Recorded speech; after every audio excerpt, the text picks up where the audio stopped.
Good morning, good evening, or good night. Hope you guys are having a great day and welcome to your latest Forest news. And coming up on today's episode, we have a major fitness boost for one of our most essential players and talk on the other key player who may be back sooner rather than later. We have an update on Steve Cooper because in Cooper we do trust, and boys and girls, it looks like he will be going nowhere. And then finally, we're going to talk about the Fulham Forest fixture, or should I say the Forest Fulham fixture for this Friday, and whether or not it will be on or off. Is it on? Is it off?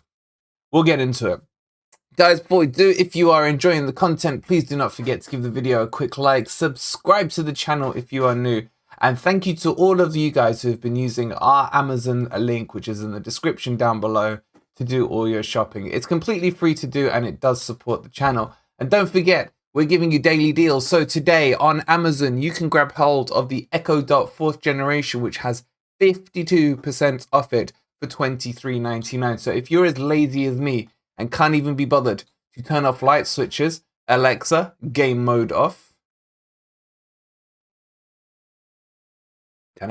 Alexa, game mode on.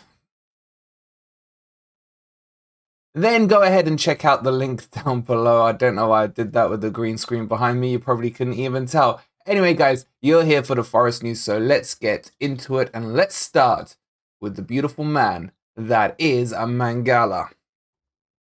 All right, guys, let's all have a smile on the face. Have a look down below at this image right here. And this is our boy Mangala, who is officially up, running, fully fit and training. When asked how he was feeling, he said he was ready. He said he would have been ready for the Leeds game as well, which would have been tomorrow. Oh my God, with no football at the weekend, you lose track of time and life. But he said when it comes to the Fulham match, he's basically going to be doubly ready. And what a beautiful sight it is. And we have missed him. It's quite weird, isn't it, that you don't know what you've got until you've lost it. And we lost him for a couple of weeks, and it's been showing. Forest have yet to pick up a point since the last time that Mangala put his boots on, laced them up, and crossed that white line onto the football pitch for us. So that does just show you, let's be there, does show you just how important he is to the team. Now, it's nothing against Ryan Yates, who I love and admire and wish nothing but success for him. But I think in terms of what Forest need, Mangala is that player that has to come straight back into the midfield. What I'm hoping, and what I'm hoping Cooper doesn't do, which he tends to do quite a bit, is slow burn him back into the team. Look, the man's told us he's ready. He's ready. Let's get him straight in. We're going to need him for at least 70 minutes against, well, whoever our next opponent is, be it Fulham, be it Leicester, whoever. So, and Yates still has, for me, a place in the team. He's more of an impact sub, in my opinion. I like the role he played against Everton, where he came on for 20 minutes and really did impact the game. For me, that's Yates' best, what should we say, kind of thing that he can offer to the team currently. Maybe you agree, maybe you disagree. Let me know down below. In fact, let me know the answer to this question. Who would you prefer start against Fulham if the game goes ahead? Mangala or Yates? My personal opinion, it would be Mangala and Freuler in the middle, or Mangala and O'Brien in the middle, or all three of those in the middle. I don't know. But they're my three choices. Let me know down in the comments below. Let's move on to the next item on the agenda. Okay, so let's have a very quick update on this Cooper story, because it's basically all we've been talking about all week. Brighton have been told, as far as I've been made aware, to back the hell off. Cooper is not for sale or for discussion or for negotiation, whatever way you want to talk about it in the manager scenario.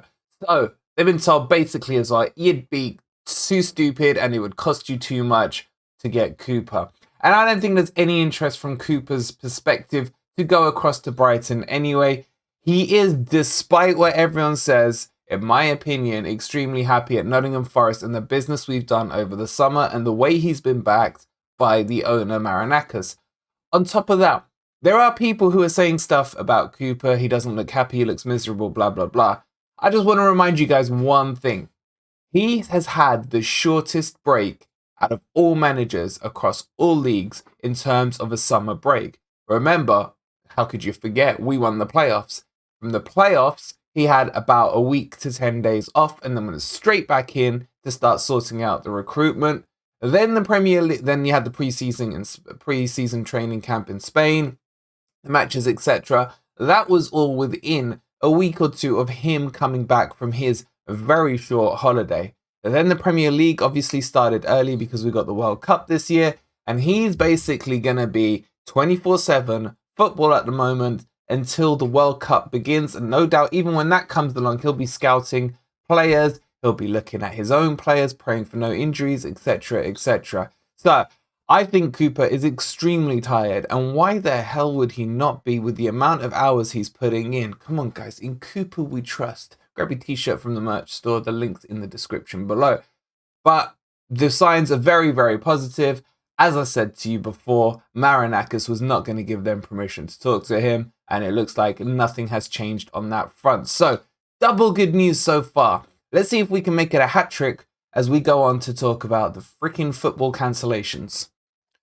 Okay, so let's talk about what's going on with these fixtures. And firstly, we've got to talk about what the cricketing world did and what the rugby world did, etc. And they carried on. They carried on this weekend. Just to reiterate to all of you, the government did not ask the FA to cancel the matches. They left it up to the FA to decide how they wanted to do it.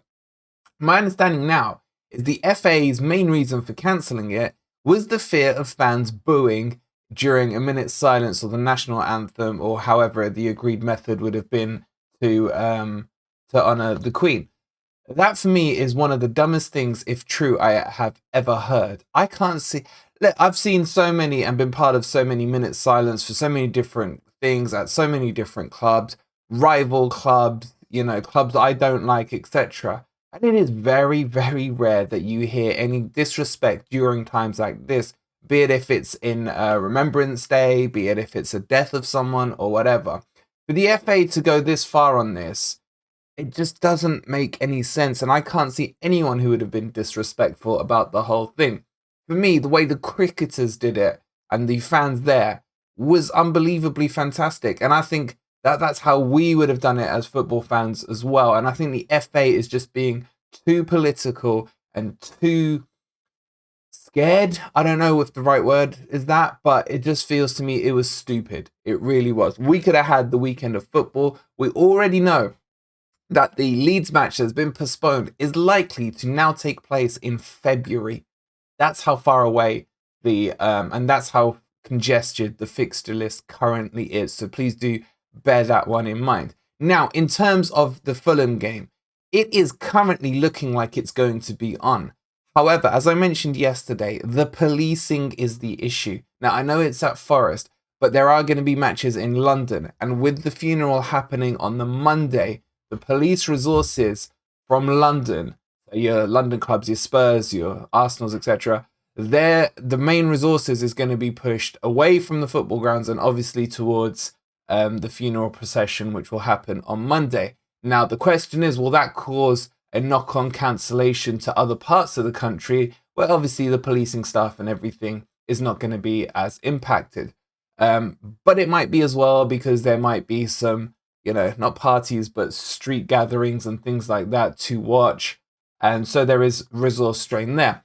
However, on top of that, the mid-European games look like they've already been confirmed. Man City are playing Dortmund, and they have come out and said that their match is definitely on. Arsenal and Manchester United playing on Thursday have also said it looks like their games are likely to go ahead. I don't see a scenario where it restarts midweek, even though, yes, it is European matches, and then it's called off on the Friday when Forest kicks things back off for the Premier League with their game against Fulham. So at the moment, if you're asking me, I think the games do go ahead. However, what I would say is they need to let us know in advance how many fans are going to be planning their trips. Yeah, just because it's in Nottingham doesn't mean every home fan is from Nottingham. As we know, we're a worldwide club. And then, of course, you've got the Fulham fans to take into consideration who will be coming up from London. And they'll need to know about their travel arrangements and everything like that. So it's really important that they get this sorted as quickly as possible and announce it as early as possible, one way or the other, just so us as fans can figure out our arrangements, etc., for any of those fans who are traveling. So that's the update on it. I'll keep you posted on my Twitter as soon as I know, as well as on here on YouTube. So it's Wolverine8125 on Twitter if you want to keep updated on that. So hope that makes sense. Hope that gives you a decent update on what's happening. And let's move on. The very last thing to mention, and it's only whispers at the moment, so I don't want to go too much into it, is Niakhate, who looks like he will be fitter sooner rather than later, from what I'm being told. Now, what does sooner mean? I think within 2 to 2.5 weeks, something like that, he may be fully fit. But it's gone very, very secretive around him, which usually means he's in the last stages of his recovery. So I will keep you posted on Niakhate, and if there's any updates, and as soon as I know for sure what date he will be back, or what match he'll be back for, should I say, I will let you guys know. That rounds up the Forest news today. Quite a lot of interesting stories. Really pleased about Mangala. If you are as well, please do not forget to hit that like button and subscribe to the channel if you are new. Guys, if you are doing any shopping on Amazon tonight, please do use our link below. It's completely free for you to use. Go check our store. We're putting together like all the stuff that I like to buy on Amazon, so you have it in one nice little hub.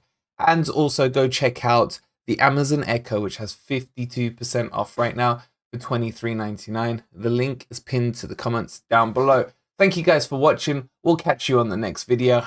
Come on, you Reds.